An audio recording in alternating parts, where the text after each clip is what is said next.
Hello, my name is Cody Jones, and this is an examination of the distribution of digital goods in the gaming industry. Introduction.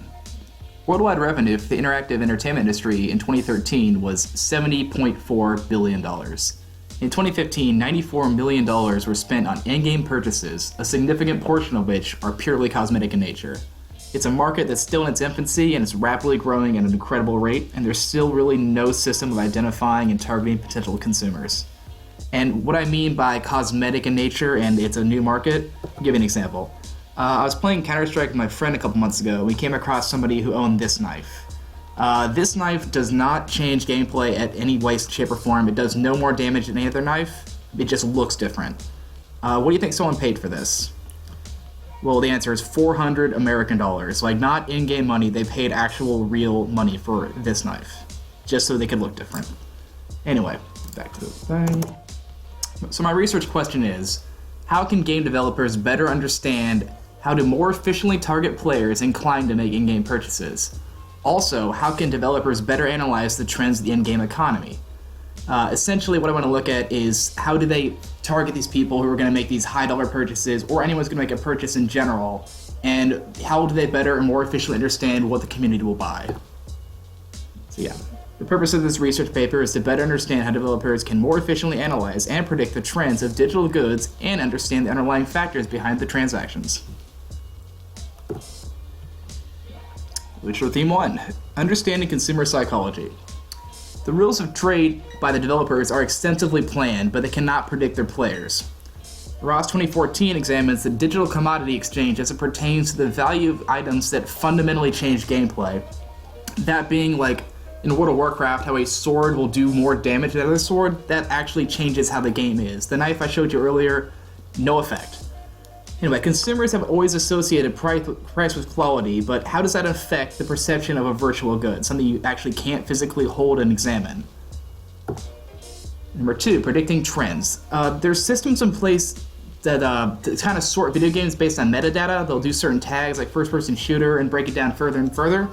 But there's not a system to do that for items. They have things like, oh, red knife, green AK-47, but they have no actual metadata saying the exact textures and all that. Anyway, there are 5 facets to digital luxury goods, but they're not current methods to quantify the values.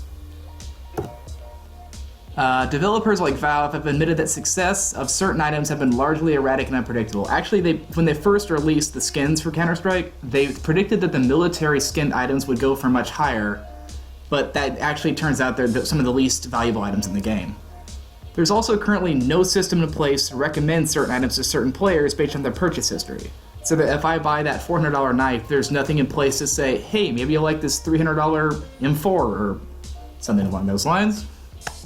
Anyway, contextualizing the research. Hang on. From studying the literature, it's clear that although digital goods are a rapidly growing market, there is no system in place to identify potential customers. There's also a large amount of research on how virtual economies mirror real-world economies, but nothing to really predict trends. It seems in the virtual world, rules go out the window a little bit, and buying becomes a lot more erratic. I'm going to do qualitative research. My philosophy will be interpretivism. My approach will be inductive and deductive, I'll explain that later. And my research choice is going to be semi-structured interviews as well as sampling. That's the onion. Interpretivism. So there may be trends that emerge that are universal to all games, but initially I'm going to look at the in-game economy. It should be of Counter-Strike Go, but the game economy should be analyzed on a game-by-game basis. If certain players, if certain communities might value a certain aspect of a certain gun more than other games. So I'm saying I'm not going to compare World of Warcraft to Counter-Strike, essentially. There may be trends that emerge and various personas that are more likely to make more expensive purchases. I'm going to do inductive and deductive. Inductive because we'll be gathering data from the participants and analyzing trends in their answers, and deductive because if I gather enough data and analyze a trend there, I can actively predict it and, yeah. Obviously this is online, so I'm doing netnographics, so I'm going to actually not physically be face-to-face with these people, but it'll all be interactions via computer, and I'm going to get samples from various players online. I'm going to do Counter-Strike just because that has a community of 12 million people, and it's a huge moneymaker for Steam. The interviews understand the underlying causes for the purchases of the digital goods, and once I have that, I'm gonna, predict the trends, essentially. From May 1st to 20th, interviewing the various players to get a better understanding of the underlying factors for purchase. May 21st to June 20th, collecting survey data and compiling results. June 20th to July 20th, compile the results, analyze the data, and record findings. Excuse me. And July 20th to August 14th, finish the first draft, edit and begin proofreading. Excuse me again. August 15th, finish. Yeah, participants will be volunteered. They're going to know what I'm going at here, but I'm not going to influence them in certain ways. They'll be they'll have like gamer names, so you're not going to recognize. They're not going to have faces or names attached to them. They'll just be like headshot 15 or whatever. And those are references.